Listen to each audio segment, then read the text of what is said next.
Kembali Anda simak Kalam Ramadan, menyejukkan hati, meraih ridho ilahi. Gus Rubab, terkait dengan ria ini, apa yang menjadi tema kita pada bahasan kali ini memang menarik sekali. Bahkan saking menariknya, saya juga ingin bertanya kepada Gus Rubab terkait dengan fenomena anak milenial atau yang kekinian marak terjadi.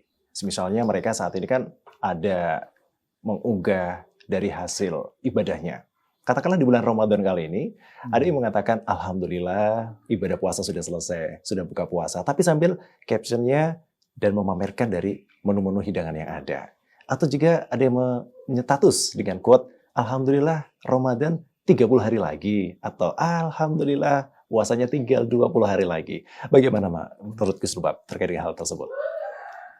Ya, terima kasih Mas Dinas dan para pemirsa. Memang sudah menjadi satu budaya bagi masyarakat kita, terutama anak-anak muda dan juga anak-anak tua ini, Mas Dimas. Anak tua. Mereka mengupload kegiatan buka mereka, bahkan kadang-kadang lauk pauk mereka upload dan lain sebagainya. Kalau masalah ibadah puasa, alhamdulillah sudah selesai puasa dan sebagainya. Bahwasanya kita ketahui puasa ini adalah satu ibadah yang bersifat rahasia. Bersifat yang rahasia yang tahu hanya si pelaku puasa dan Allah Subhanahu wa taala.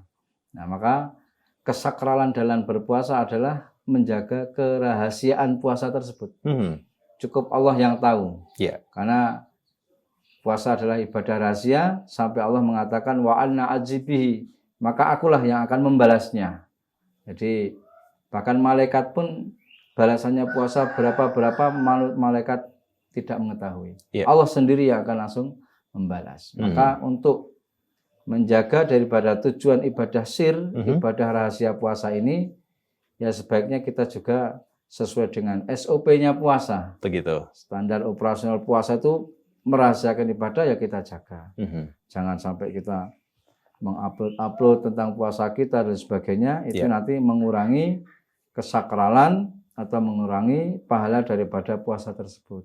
Begitu. Adapun masalah kita mengupload masalah makanan dan sebagainya, ini juga perlu ya kita renungi. Bahwasanya makanan itu ada makanan yang barokah, ada makanan yang yurfa'ul barokah, diangkat, dihilangkan keberkahan. Termasuk salah satu kehidupan yang dijalani oleh para sufi. Ini mereka menjadi satu pantangan, meskipun bukan haram, bukan, tapi para sufi ini mereka jarang melakukan makan beli di warung. Makan makanan pasaran, di pasar itu jarang.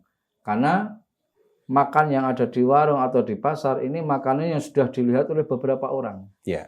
Dan dari orang-orang yang melihat makanan yang ada di pasar, di warung, mereka punya hasrat pengen memakan makanan yang lezat tersebut. Cuman karena dia tidak punya uang, tidak punya sesuatu untuk membelinya, mereka hanya tidak bisa memakan makanan tersebut.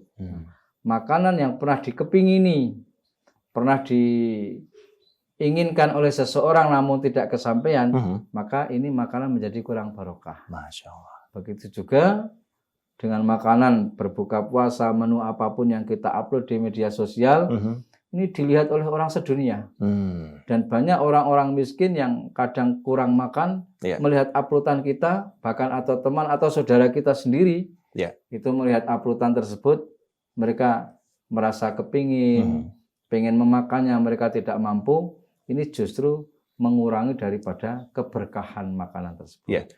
Gus, ini juga menarik sekali bahwasanya ada yang menyetatus ya, dalam arti pukul 3.05, waktunya tahajud. Ada juga yang menyampaikan bahwasanya di masjid-masjid itu kan dengan pengeras suara disampaikan informasi, hari ini masjid menerima sedekahan dari si fulan dengan nominal sekian. Disampaikan juga sedekahan dari siapa, dari si fulan dengan pengeras suara. Apakah itu termasuk ria ini, Gus?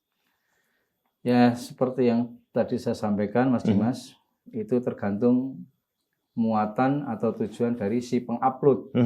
Kalau si pengupload ini bersifat umum, mereka bertujuan syiar, maka itu sah-sah saja.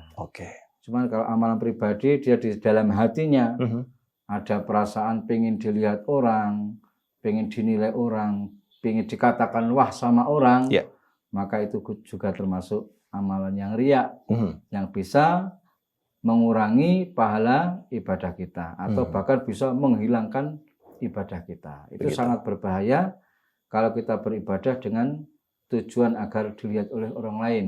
Bahwasanya itu adalah termasuk sifat-sifatnya orang munafik. Baik. Innal munafikina yukhadi'unallah wa huwa khadi'uhum. Orang munafik mereka beramal seolah-olah kepada Allah, tapi mereka beramal agar dilihat, dinilai oleh manusia. Berarti orang tersebut dia telah menipu Allah. Wa huwa khadi'uhum, maka orang tersebut besok di akhirat akan tertipu oleh Allah Subhanahu wa taala.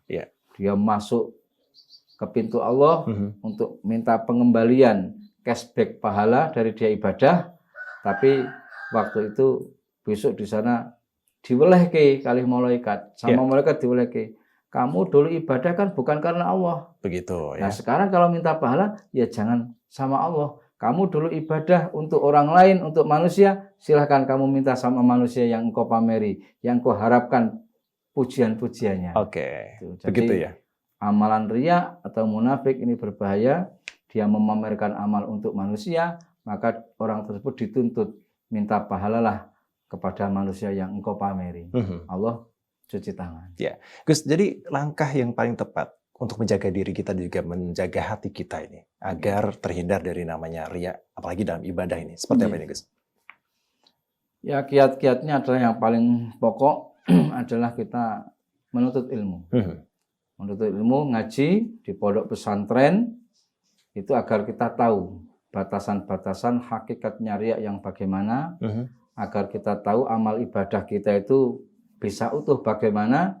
Itu kiat yang paling utama adalah kita menuntut ilmu. Ilmu ala pondok pesantren. Orang beramal ini dicampur riya, orang beramal ini dicampur dengan sum'ah dan sebagainya. Mungkin karena orang tersebut tidak tahu bahaya riya itu bagaimana, tidak tahu. Ya, begitu Gus. Baik, terima kasih Gus Rubab dan juga untuk Anda pemirsa Kalam Ramadan. Sudah 30 menit kita bersama dengan Ki Haji Miftahul Lubab, pengasuh pondok pesantren Darul Mustafa Temanggung, Jawa Tengah, terkait dengan riya dalam beribadah. Semoga yang disampaikan oleh beliau bermanfaat untuk kita dan menambah wawasan serta ketakwaan kita kepada Allah Subhanahu wa taala. Jangan lupa terus saksikan Kalam Ramadan untuk menambah wawasan serta meningkatkan keimanan ketakwaan kita kepada Allah Subhanahu wa taala. Saya Dimas Saputra, pamit undur diri. Sampai jumpa pada kesempatan yang akan datang, tentu di program Kalam Ramadan berikutnya. Kalam Ramadan menyejukkan hati, meraih ridho ilahi. Wassalamualaikum warahmatullahi wabarakatuh.